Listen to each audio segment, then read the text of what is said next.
उनको विधायिका जानना है, उनके प्रश्न हैं जिनका संविधान जो है सरकार के सामने वो प्रश्न करने के बाद उसका उत्तर मिलता है।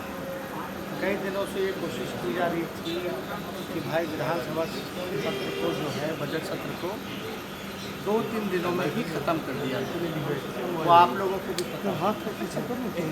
ये अच्छी बात है कि बजट सत्र जो है कम से कम बजट सत्र जो है सबसे महत्वपूर्ण सत्र होता है। वो सत्र जो है वो चलना चाहिए। वो विपक्ष हम लोगों ने जब आवाज़ उठाई कि बजट सत्र को जो है लंबा चलना चाहिए जो परंपरागत तरीके से चलता रहा है, तो कहीं ना कहीं से सरकार जो है दबाव में आकर के, वरना इनकी मर्जी चलती तो 2-3 दिन में ही ख़त्म कर दिया जाता। अब हम लोगों ने ये भी देखा है कि पिछले बजट सत्र में माननीय मुख्यमंत्री जी ने ये मांग की थी हम लोगों के मांग से कि कोरोना में सही रिपोर्टिंग नहीं आ रही, आंकड़ों के साथ फर्जीवाड़ा हो रहा है। मुख्यमंत्री सदन के नेता होते हैं, उन्होंने कहा था अध्यक्ष महोदय को कि कमेटी बनाई दी जाएगी। वो आज तक जो है कमेटी नहीं बनी। आज के बैठक में भी हमने इस बात को रखा है कि वैक्सीन चल रहा है, सब जनप्रतिनिधि आएंगे, अपने अपने क्षेत्रों के हालात को बताएंगे कि क्या वैक्सीन लग रहा है कि नहीं लग रहा है।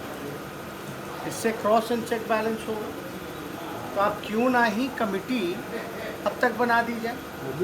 आप हमेशा इल्ज़ाम लगाते हैं कि विपक्ष हंगामा करेगा, लेकिन सरकार की जिम्मेवारी है कि लोगों में विश्वास जताना।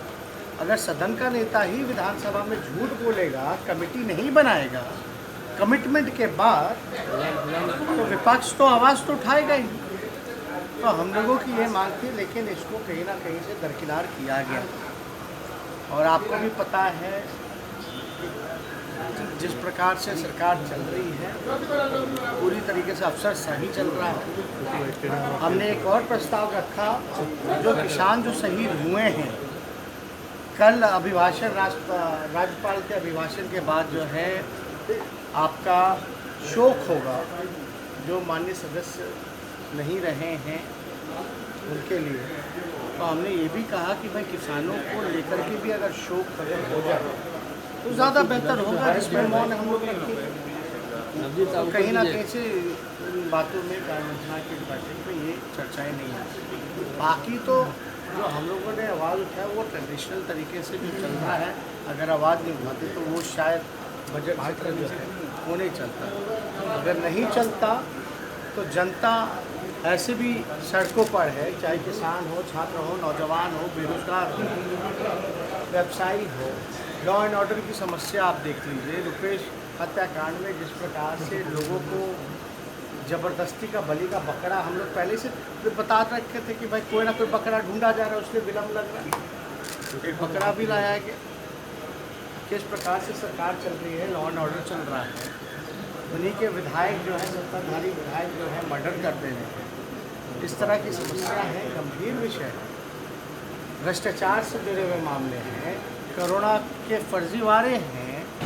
आपका पूरी तरीके से जब बजट सामने आएगा तो पता चलेगा। तो इसमें हम लोग जो है सदन अब चलेगा, लंबा चलेगा। इसमें हर एक मुद्दे को जो है हम लोग मजबूती के साथ आवाज़ जो है उठाने का काम करेंगे। और विपक्ष जो है इन आप देखिएगा इस तरह से सरकार का अंग होता है। आगे सवाल है कि भाई जनता की बात को वो सामने रखा है, सरकार से कोई गलती हो जाए। हम लोग चाहते हैं जनहित के मामले का समाधान हो, लेकिन सरकार कहीं ना कहीं से अपने नाकामियों को छुपाने के लिए जो नायाब तरीके नीतीश कुमार जी के नेतृत्व में चलते आ रहे हैं कि फर्जीवाड़ा करो, आंकड़े सही मत बताओ, ट्रांसपेरेंसी मत रखो, झूठ पे झूठ बोलो, कमिटमेंट करके भी पलट जाओ, तो ये सारी चीज़ें तो हम लोग देख ही रहे हैं। हम तो एग्जाम्पल दें, भ्रष्टाचार के मामले में भी पिछले जो सत्र हुआ था चुनाव के बाद, वोट के बाद, हमने तो सुशील मोदी जी या उनके सृजन घोटाले के कई सबूत रखे। क्या कार्रवाई हुई? किसी पे कोई कार्रवाई नहीं हुई। मामला डिले, वो छोड़िए ना, तो है ही 7वें आसन पे ना। जब तक जनता का जेब पूरी तरीके से खाली नहीं हो जाता, जब तक गरीब मिट नहीं जाता, तब तक इन लोगों को चैन से नींद कहाँ आएगी। जब तक इनके कुछ दोस्त जो हैं सबसे ऊपर ना पहुंच जाए बैंक अकाउंट में संपत्ति के मामले में, तब तक इनको चैन से नींद कहाँ से आएगी। जब तक अभी गरीब फुटपाथ पे है, भूखे सो रहा है, व्यवसायिक जो है वो गरीब होता जा रहा है, व्यवसाय ठप हो रहा है, नौजवान जो है डिग्री के बाद भी बेरोजगार है, कोर्ट के ऑर्डर के बाद भी जो है नियुक्ति पत्र नहीं मिलती। आप देखिएगा, इतना एग्जाम्पल हम लोगों ने दिया, मुख्यमंत्री अपने कमिटमेंट से वापस हो जाते हैं। तो आखिर कहीं ना कहीं से ये जिम्मेवारी सदन चलाने की सबसे महत्वपूर्ण जिम्मेदारी तो आपकी सरकार की है। और सरकार के लोग क्या कर रहे हैं? सरकार के लोग जो है कमिटमेंट करते हैं। हम तो चाहेंगे कि आप लोग चौथे स्तंभ हैं लोकतंत्र के, कम से कम एक बार वही वीडियो तो चलाइए जो मुख्यमंत्री जी ने कमिट किया था पिछले विधानसभा सत्र में। एक कमेटी बना दीजिए। अरे कौन बनाएगा कमेटी? बिहार को विशेष राज्य का दर्जा कौन देगा? वैक्सीन मुफ्त लग रहा है, नहीं लग रहा है, क्या स्थिति है, कितना वैक्सीन आया है, किसको क्या पता है?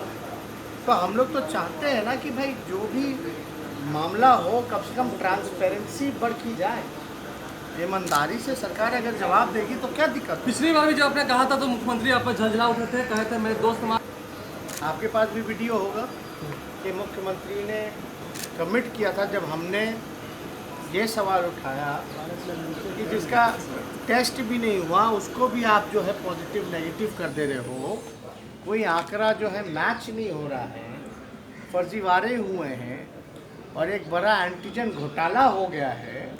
तो इसमें मुख्यमंत्री ने क्या कहा था कि हम जो है कमेटी बनाएंगे। कौन बनाएंगे? कितने दिन होंगे? सर्वदलीय। वो तो आप लोगों के पास वीडियो फुटेज हो। कम से कम आप लोग, हम लोग तो बोल रहे हैं, लेकिन आप लोग जनता के सामने उस बात को रखिए कि जो आदमी, जो सदन का नेता ही अगर कमिटमेंट करे विधानसभा में, जो लोकतंत्र का मंदिर है, वहाँ पलट जाए तो क्या होने वाला है? खैर ये कमिटमेंट अलग बात है।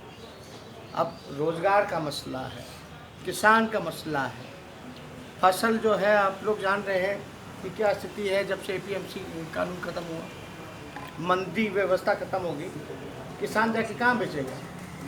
कोई बाज़ार होना चाहिए ना जहाँ किसान अपना सब्जी साग जो भी है जाकर के अपना बेचें। लेकिन कहाँ, कोई व्यवस्था नहीं बिहार में।